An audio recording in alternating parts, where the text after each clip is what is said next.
శ్రీ సత్యసాయి జిల్లా తలుపుల మండలం పులిగుండ్లపల్లి గ్రామ సమీపంలో పెద్ద పులికొండలలో గుప్త నిధుల కోసం అక్రమంగా తవ్వకాలు చేస్తున్న 9 మంది ముఠాలో 8 మందిని తలుపుల పోలీసులు అరెస్ట్ చేశారు.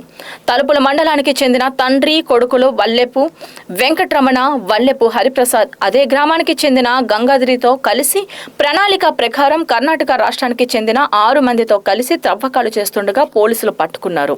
పరారీలో ఉన్న నిందితుడు గంగాధరి కోసం పోలీసులు గాలింపు చర్యలు చేపట్టినట్లు, వారి వద్ద నుండి 2 కార్లు, తవ్వకానికి ఉపయోగించే సామాగ్రిని స్వాధీనం చేసుకున్నట్లు కదిరి రూరల్ సిఐ నాగేంద్ర ప్రసాద్ తెలిపారు.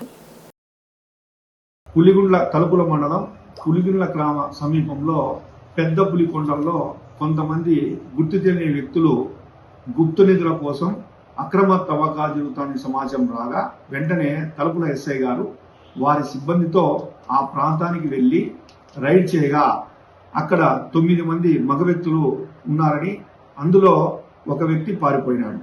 అంతటా ఎస్ఐ గారు వాళ్ళందరినీ విచారించగా వీరు ఈ పెద్ద పులికొండల్లో గుప్త నిధులు ఉన్నాయని, వాటిని తవ్వి ఎక్కువ లాభాలు పొందిన ఉద్దేశంతో అక్కడికి వచ్చినట్టుగా తెలుస్తున్నది.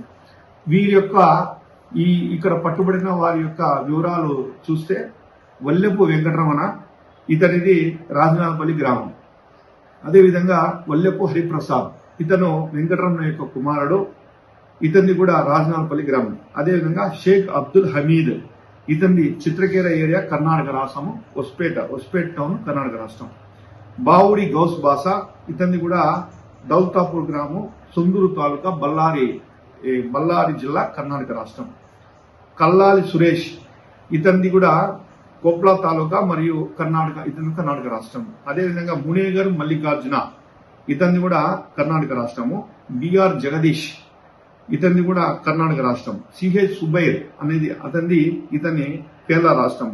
అదేవిధంగా వీరిలో గంగాద్రి అని అతను రాజనాలపల్లి గ్రామం, ఇతను పారిపోవడం జరిగింది.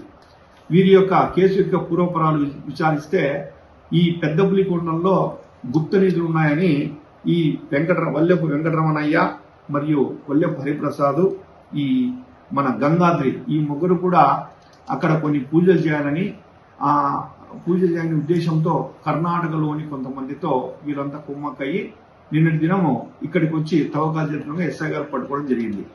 వీరందరినీ అదుపులో తీసుకుని విచారించి తెలిసిన విషయాలు ఇవి. అదేవిధంగా అక్కడ 2 కార్లు, వీళ్ళు నేరానికి ఉపయోగించిన 2 కార్లు, గుణపము, గడ్డపార, 2 ప్లాస్టిక్ గమాలాలు సీజ్ చేయడం జరిగింది.